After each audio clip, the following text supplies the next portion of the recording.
Vamos a hacer ahora el ejercicio 1J del trabajo práctico número 3, el de continuidad.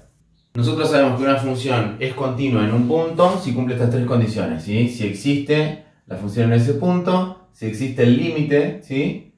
Y si la función en ese punto es igual al límite en ese punto. Y lo que tenemos que hacer en este ejercicio es analizar la continuidad, o sea, indicar si son continuas o discontinuas las funciones que vamos a ver. Y en el caso que sean discontinuas, tenemos que ver qué tipo de discontinuidad tiene, si son evitables o inevitables. Si es una discontinuidad evitable, tendríamos que redefinirla. Este ejercicio particularmente pedía que analicemos cuando x era igual a 0 y cuando x era igual a 1. Menos 1, perdón. Vamos a ver ahora este primer caso, ¿sí? Cuando x es igual a 0. Entonces, vamos a poner, primero lo que hacemos es ver si existe la función en ese punto, ¿sí? Cuando x vale 0. La función claramente está definida porque si nosotros vemos acá, tomamos esta parte de la función, si x es igual a 0, la función vale 0, ¿sí? Entonces, en ese punto existe f en a, ¿sí? F en 0, digamos en este caso, y es igual a 0, ¿sí? Vamos a ver ahora lo segundo, que tenía que ver con que existan los límites.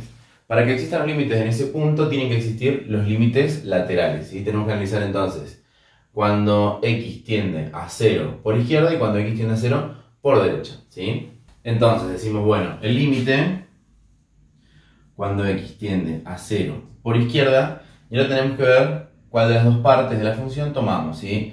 Como nuestra función no, o sea, x no va a ser 0, ¿sí? Vamos a tomar esta parte, que x es distinto de 0. X va a ser muy cercano a 0, pero no va a ser 0. Entonces vamos a tomar 1 sobre x, ¿sí? Cuando nosotros reemplazamos este límite, cuando hacemos, reemplazamos x por 0, ¿sí? Esto nos termina dando menos infinito. Cuando hacemos el otro límite, x cuando tiende a 0 por derecha, también va a ser de 1 sobre x. Esto nos va a dar más infinito, ¿sí? Como no nos dio un límite real, no nos da infinito, digamos, no va a existir el límite, ¿sí? Entonces decimos que no existe el límite cuando x tiende a 0 de la función f de x. Y en este caso, ahí ya estaría, ¿sí? Ya tendríamos una discontinuidad inevitable cuando x es igual a 0. Porque el límite no existe y no podemos redefinirlo. Justamente porque no da un valor numérico. Vamos a ver ahora cuando x es igual a menos 1. Y vemos lo mismo, ¿sí? Primero, vemos que exista la función, ¿sí? Entonces, en este caso, cuando nosotros hacemos f en a vale menos 1, ¿sí? En este caso, que sería nuestro valor, nos va a quedar esta parte, ¿sí? Entonces, nuestra función, vamos a poner, existe f en menos 1, ¿sí? Y va a ser igual a 1 sobre menos 1, ¿sí?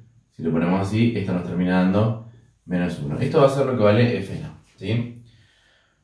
Lo segundo que tenemos que hacer es analizar los límites. Vamos a analizar el límite, los límites laterales, ¿no? Porque si existen los límites laterales, existe el límite.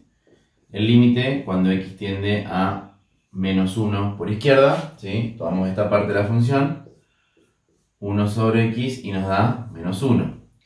Cuando hacemos el límite, cuando x tiende a menos 1 por derecha, también tenemos que tomar esta parte. Solamente esta sirve cuando x es igual a 0. Y esto también nos da menos 1, ¿sí? Como los límites laterales son iguales, decimos que existe el límite cuando x tiende a menos 1 de f de x, ¿sí? Y lo que tenemos que ver ahora, como tercer paso y último, es ver si f de a es igual al límite de f de x, ¿sí? Y eso lo podemos ver acá. Nosotros ya calculamos, f de a nos dio menos 1 y calculamos los límites laterales y nos dio menos 1, ¿sí? Entonces, en el tercer paso podemos afirmar que f en menos 1 es igual al límite cuando x tiende a menos 1 de f de x, ¿sí? Por lo tanto, en este caso, f es continua en menos 1. Si les queda alguna duda, pueden usar los foros de consulta.